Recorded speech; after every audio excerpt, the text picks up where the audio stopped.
Hi, it's Edward, back with another video. Please take a moment to click the thumbs up button below and consider subscribing to the channel. Please also share this video with your friends. Thank you for your support. Today, I read several financial news articles. I've included links to the articles in the description below. I encourage you to read the articles to support the authors and news sources. As a private American citizen, I'd like to report and share my transformative thoughts through commentary regarding small sections of these articles that are of public interest.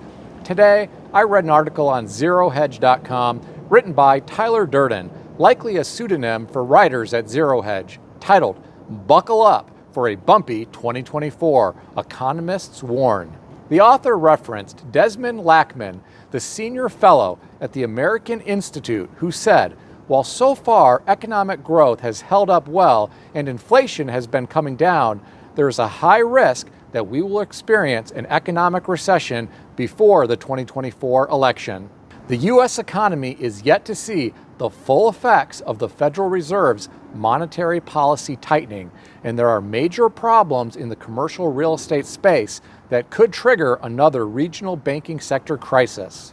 Well, ladies and gentlemen, here are my thoughts. There are often trailing effects of monetary policy tightening, so this individual may be right on the money with his comments. I wonder if we will experience some new crisis that will come out of nowhere, similar to what happened with Silicon Valley Bank last year. I'm sure the government will intervene and then paint a rosy picture for everyone. Kind of like, hey, don't look over here, everything is contained. There aren't any problems, keep on spending. We've got this under control. The Dow will be at 50,000 soon.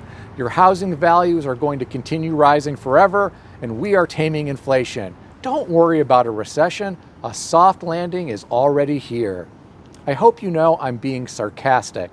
I thought it was interesting that the individual referenced in this article mentioned commercial real estate problems.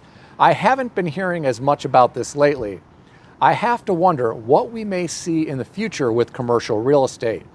Many of these short duration loans with long-term amortizations will need to be refinanced in a higher interest rate environment. Some owners won't be able to find a lender willing to do the deal. Some of these owners have been heavily focused on cash flow and expanding their portfolios of properties with the use of leverage. Some have a mountain of debt and very little equity, and some don't have the cash reserves necessary to refinance these properties, especially if the values have dropped. Commercial properties are a completely different animal than residential. It really is the Wild West. I have to wonder how much bad paper is floating around out there. Is this a ticking time bomb? We shall see. The author of this article went on to reference Chris Estrada, founder of Los Angeles-based Nationwide United Auto Transport. He said, high inflation in 2023 indeed placed pressure on our industry. Increased operating costs, primarily fuel and maintenance costs, impacted our margins. Well, ladies and gentlemen, I know for a fact this is not unique to just this business. I had a phone conversation last night with a friend of mine who owns a semi-truck business. He said that his business has slowed dramatically in the past year. He said it is very slow right now. He feels as though transportation is a bellwether for the health of the overall economy. Now get ready for the most interesting part of this article. The author referenced Nancy Tengler, who is the CEO of Lafler Tengler Investments, who said, pundits, politicians, and investors focus on the rate of change, but that does not match the experience of American consumers, who are still paying 18 to 20% more for just about everything. I thought she was spot on with her comments. At times, I feel like politicians and some wealthy investors are completely out of touch with reality. They don't understand what is happening to hardworking American families. They are often insulated in their positions of power, and information is often filtered before it reaches them. Many don't have a clue what type of struggles some American families are experiencing due to high inflation. I'm sure some of you have seen that Undercover Boss show on television. I think every politician and every high-ranking executive at companies needs to work several weeks every single year in a variety of entry-level positions being held by hardworking people. They need to experience firsthand what life is like beyond the opulent offices. I also think school board members should be required to substitute teach for several weeks every single year as well, so they understand the complexity of the jobs in schools.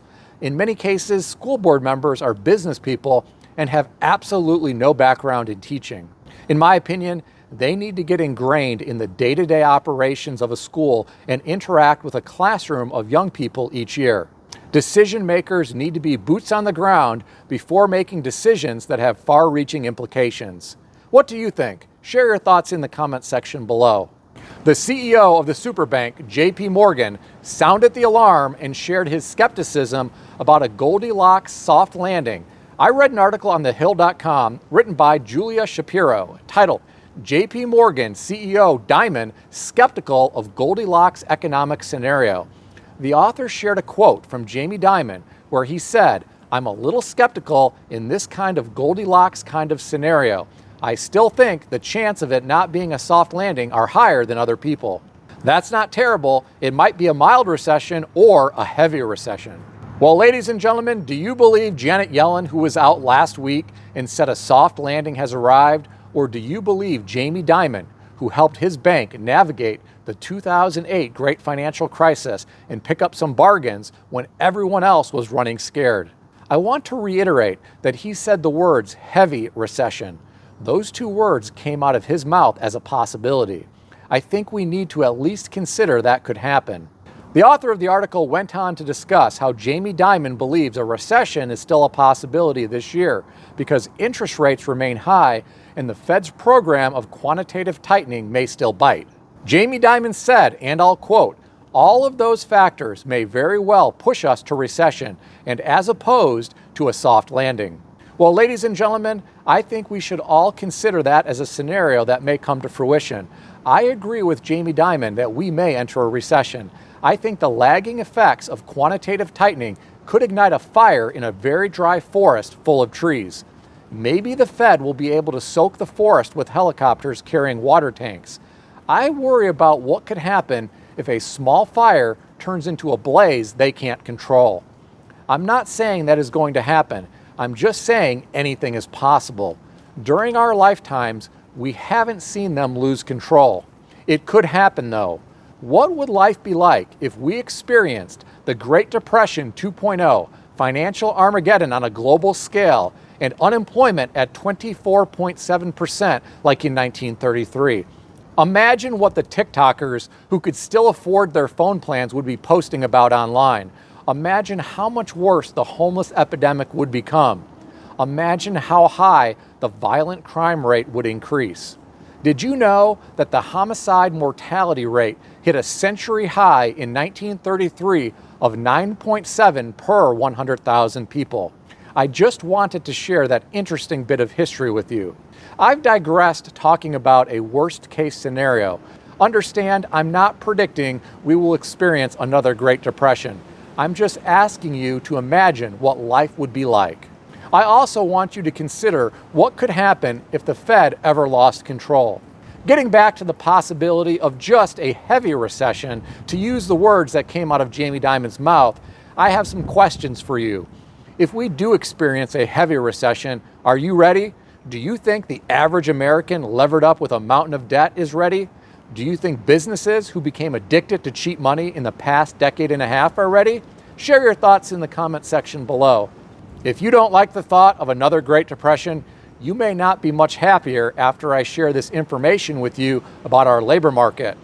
I read an article today on ZeroHedge.com written by Tyler Durden, likely a pseudonym for writers at Zero Hedge, titled "Shock Number: 38% of U.S. companies anticipate they will conduct layoffs in 2024. The author of this article referenced a survey conducted by Resume Builder, which revealed 52% of companies are likely to implement a hiring freeze in 2024, and 38% are likely to have layoffs. Half of companies said the anticipation of a recession is a reason for potential layoffs. 4 in 10 companies said layoffs are due to replacing workers with artificial intelligence, and 3 in 10 companies are reducing or eliminating holiday bonuses this year.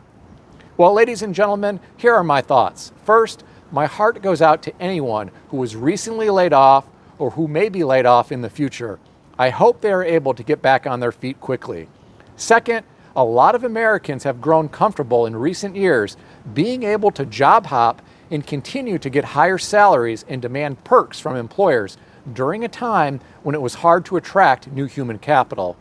The tides may be changing, and some people will be fortunate just to have a job. Those who find themselves unemployed may be in for a rude awakening moving forward.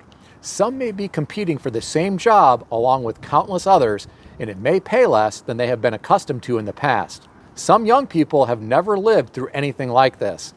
If a worst-case scenario comes to fruition, this could possibly become the new reality here in America moving forward. Time will tell how this all pans out.